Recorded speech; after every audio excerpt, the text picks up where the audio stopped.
They certainly are, and of course they've been at it for better part of a century, and it goes all the way back first to old John D. and then his son. And these people, at the beginning of the 20th century, in the early 1900s, were already funding the laboratory at Cold Harbor.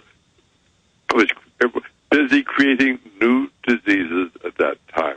But they always have wanted to eliminate the majority of the people in the world. And of course, basically all one has to do is read the scriptures and find out, the rider of the pale horse is going to kill a quarter of the population of the world. I have the writings of Barbara Marx Hubbard, who is deeply involved in Luciferianism, who wrote a book called The Revelation, the Book of Co-Creation. She didn't write it. It was channeled to her by a demonic spirit.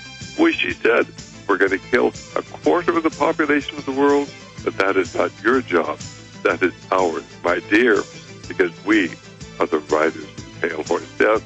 And then they have the Earth First Battalion in the military. They've got a whitewash coming out, Men Who Stare at Goats, with George Clooney about it. We'll be right back in 1 minute with more calls. Dr. Stan Monteith. Do you understand how dark it is? How far down the line we are? How late it is?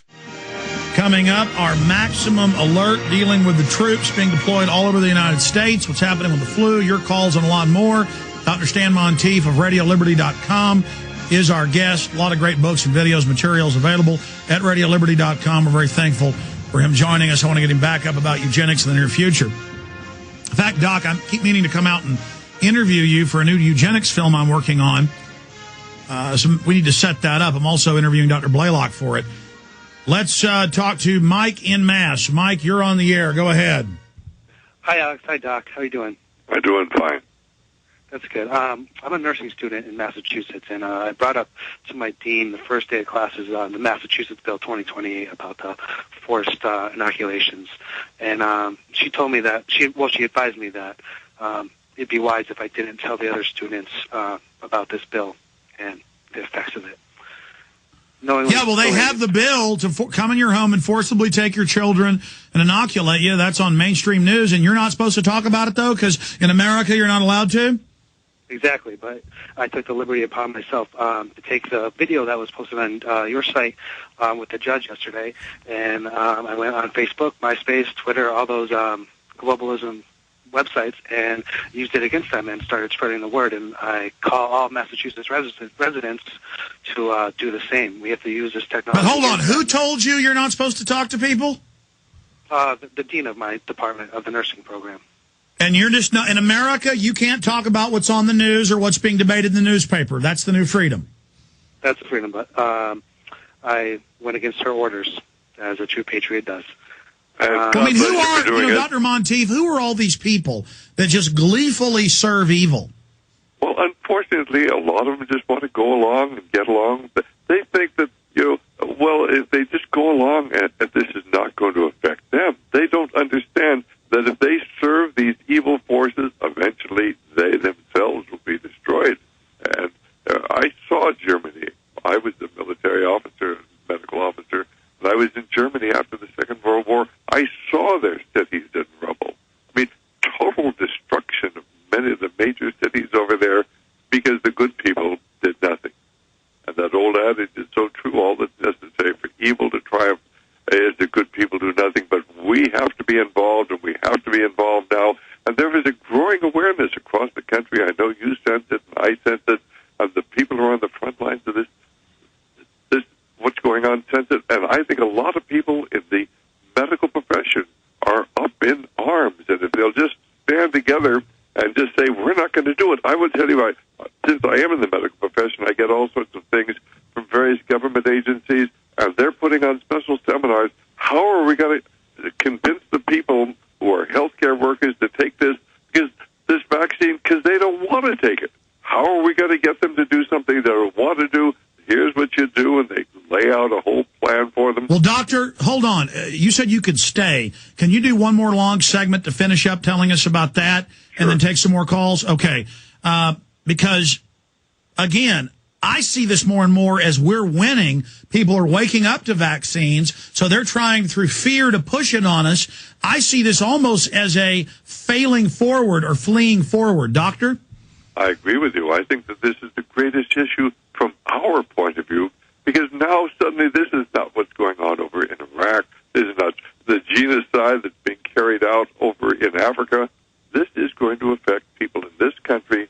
And, you know, there's nothing to get your attention more than when your own ox gets gored.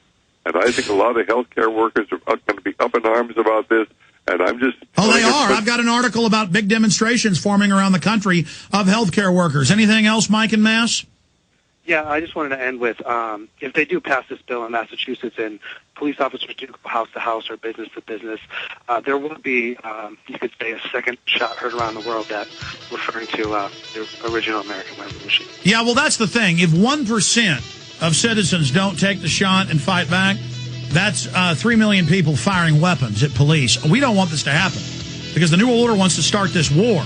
And I hope police and military know they're being marched in up against the spirit of 1776, and they're going to be crushed. But that's part of the plan. I'll explain when we get back. Everything we said came true. Everything we've done's been right. Dr. Monteith, we're going to continue with phone calls. But I wanted to ask you, if we know Bayer and Baxter knowingly shipped out HIV, hepatitis blood in their own documents in court, MSNBC's reported it, knowing it would kill the hemophiliacs and others that took the Factor VIII product. This was basically a matter of eugenics. You see, wouldn't the world, if you are a eugenicist who believe in eugenics, wouldn't the world be better off if there weren't any hemophiliacs? Because then we wouldn't have the disease. They set out to kill the hemophiliacs. They killed almost half of them in the United States. They shipped Factor VIII that they knew would kill the hemophiliacs to Canada, to France. Well, I want you to elaborate on that, but just to finish the full question. If we know they did that and other companies have done thousands of other things, why do we then trust any vaccines they come out with, anything they say? Bayer worked with Hitler. It's all these companies. I mean, it's so elementary, and then they admit this flu isn't dangerous. Compared to regular flu, 30-some% of people already have it, didn't even get sick.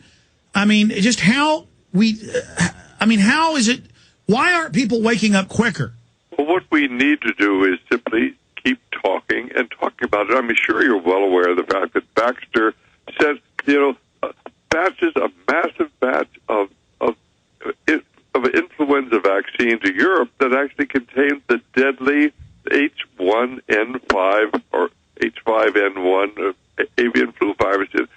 Our bodies would fight this off. We don't get infected by it unless they inject it into you. And they were going to give it to millions of people. If it hadn't been for the Czechoslovakians who tested the vaccine before it was given and found it killed all the ferrets and then checked the vaccine, they would have killed millions of people. And I'm talking within the last several months.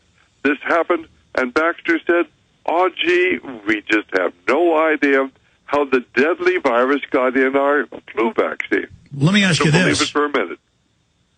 This is why I think that we're moving towards a climax in history. That would have been the greatest criminal act of all time, would have dwarfed anything that Adolf Hitler ever did. And we would have heard on the news that it was a mutated bird flu killing everybody, and we would have never known it was Baxter. But by the grace of God, a lab technician discovered it. And basically, this was in the last couple of months, and anybody can check these facts out. Fortunately, we have access to the Internet, and you can go to your search engine and simply put in Baxter, the avian flu virus, and it was put into a flu vaccine. Well, when they would do that, and I mean, they should have immediately arrested the people from Baxter and put them in prison. We're talking about the attempt to kill millions of people. Well, let me go further, Doctor. Then it came out in the London Telegraph that of 100 homeless that were given this shot, a bird flu vaccine, and told that it was regular flu vaccine, one city in Poland paid them. This happened all over Europe. 21 of the 100 that were tested died. So this is a deadly weapon. And then no one from the vaccine makers got in trouble. They arrested the city officials. Well, I think it's about time the American people know. I honestly believe that the one that they're going to give in Europe is going to be much more deadly than the one they give here in the United States. But I'm not certain of that, and you shouldn't take it anyway because mercury, but you do not know what is in this. I mean, we can go back to the history of vaccines. We can start back, certainly, back in 1942 when they gave our military a yellow fever vaccine, but they forgot to test it ahead of time, and of course they got yellow jaundice because it had a hepatitis B. And actually about 300,000 American troops got the virus. Fortunately, only about 28,000 came down with the disease, and I don't know how many of them died. But only 28,000 had their liver eaten. How nice of the government. But what people do not know, and this is one of the most carefully kept secrets of modern times, is that there are, and you can go to the World Health Organization website,